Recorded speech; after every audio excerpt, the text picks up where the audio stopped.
In our view, this shift in Switzerland can be characterized by a key moment, the crypto-ag case, and two main socio-economic reasons, namely the hosting of overtly globalist companies and organizations and a demographic shift from the mountains and countryside to the cities. First, the call to order regarding Swiss neutrality was crystallized in the crypto-ag case, in which, from the Cold War to the 2000s, this Zug-based company sold its machines to more than 120 governments worldwide. The machines were encrypted, but it emerged that the CIA and the German BND had rigged the devices to be able to decipher the codes and intercept thousands of messages. In short, Switzerland sold rigged encryption machines, labeled, "Made in Switzerland," for example to Iran so that Washington could listen in. In 2014, the NSA released over 7,600 documents of historical material relating to the career of William F. Friedman, 1891 to 1969, who is considered the dean of American cryptology.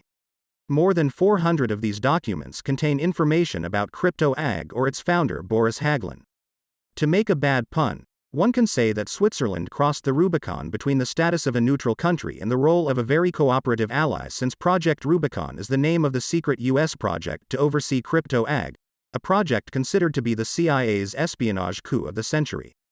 To this day, the light is far from being shed on this affair at the Swiss level. The scandal reappeared recently, only to be quickly hushed up. Whether or not the Swiss authorities knew the truth is not a trivial matter, particularly in terms of accountability, hence the interest of the public and journalists in accessing the evidence. In October 2019, an editor of the TV program, Rundschau, asked to see files from the Federal Archives dating back to the 1990s on the investigations conducted by the federal police into crypto-ag. The request was denied. The Federal Administrative Court subsequently rejected the request on the grounds of overriding public interests. Now one must hang on to the reasons for the refusal by the Federal Administrative Court. According to the St. Gallen judges, the sources of other intelligence services must be protected. Moreover, anonymization of the numerous personal and sensitive data contained in the files could lead to erroneous conclusions being drawn from the residual information. According to the Federal Administrative Court, it is not impossible that the interest in confidentiality will diminish over time and that consultation will become possible before the legal protection period has expired. In other words, the anonymization of data would change the meaning of the information, which is a very rare argument in the field of transparency, the purpose of which is to avoid the repetition of questionable or even illegal behavior. Second, the fact that organizations such as the World Economic Forum, or Davos Forum, the Bill and Melinda Gates Foundation and the Vaccine Alliance have been established in Switzerland for several decades has facilitated the societal acceptance of their ideology, which basically considers dogmatically that a globalized world should be governed by a coalition of multinational companies, governments and selected civil society organizations instead of classical democratic structures, which they express in initiatives like the Great Reset. For a country that advocates consultation with the people and a balance of power, this is a real revolution. The concept in psychology that allows such a revolution to be understood is that of cognitive dissonance, i.e., the creation of an internal tension in a person's system of thoughts, beliefs, emotions, and attitudes, cognitions, when several of them are in contradiction with each other. The term also refers to the tension a person feels when a behavior contradicts her ideas or beliefs. This concept was first formulated by the psychologist Leon Festinger in his 1957 book A Theory of Cognitive Dissonance.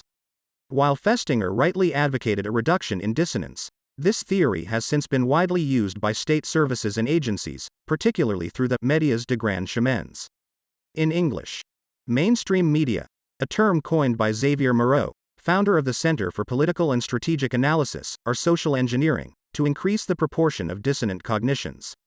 For example, in November 2020 in a report entitled The Cognitive War, published by the Allied Command Innovation Center Transformation NATO Transformation, François Duclouzel wrote, quote, "The nature of warfare has changed. Most current conflicts remain below the threshold of the traditionally accepted definition of war, but new forms of warfare have emerged, such as cognitive warfare, and the human mind is now seen as a new domain of warfare." Unquote. Clearly, whether in everyday life or in the field of political and military operations, people's mental and psychological structures need to be changed for the sake of global governance. Finally, the gradual but steady movement of people, especially young people from the mountains and countryside, to the cities unfortunately facilitates the assimilation of preconceived concepts from the United States, especially from the East Coast, such as wokeism, cancel culture, and other gender identities, whereas the Swiss citizens, who are naturally conservative and close to the land and nature, initially tended to protect themselves from these off-the-wall theories.